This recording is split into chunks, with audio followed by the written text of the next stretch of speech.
Sri Lankan Prime Minister Mahinda Rajapaksa was assisted by Minister of Foreign Affairs Honorable Dinesh Gunawardene, Minister of Fisheries Honorable Douglas Devananda, as well as other ministers and senior officials from Sri Lankan side.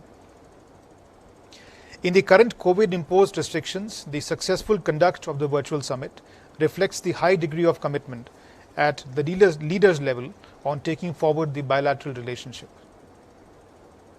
In particular, Prime Minister Mahinda Rajapaksa recalled that this was his first bilateral engagement with a foreign leader after being re-elected following the successful victory of his party, Sri Lanka Podujana Peramuna, at the parliamentary elections held in August this year.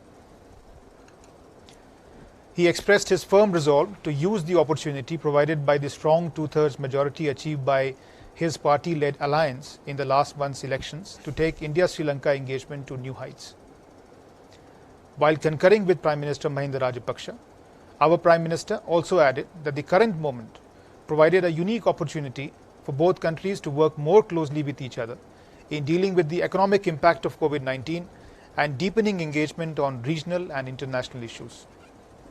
The discussions were held in a friendly, frank and cordial manner. The outcomes of the summit are substantial, forward-looking and also help to set an ambitious agenda for bilateral ties. I would just like to flag some important points of discussion. First and foremost, testifying to the long-standing civilizational links and cultural heritage between the two countries, our Prime Minister announced a grant assistance of $15 million for the promotion of Buddhist ties between the two countries.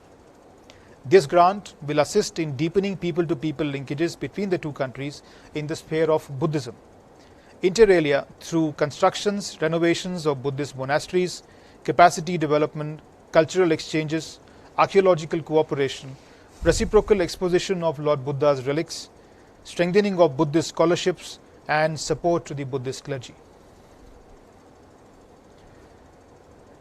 It was agreed that the Indian side will facilitate the visit of a delegation of Buddhist pilgrims from Sri Lanka in the first inaugural flight to the sacred city of Kushinagar.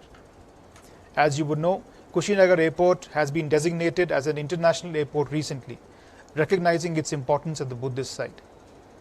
Both sides also agreed to explore opportunities in the areas of Ayurveda and Yoga.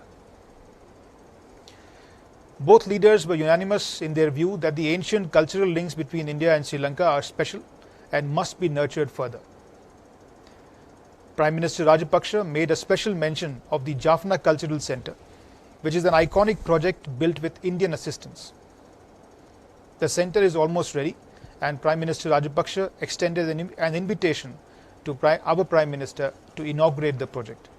Both sides will remain in touch at official level for details.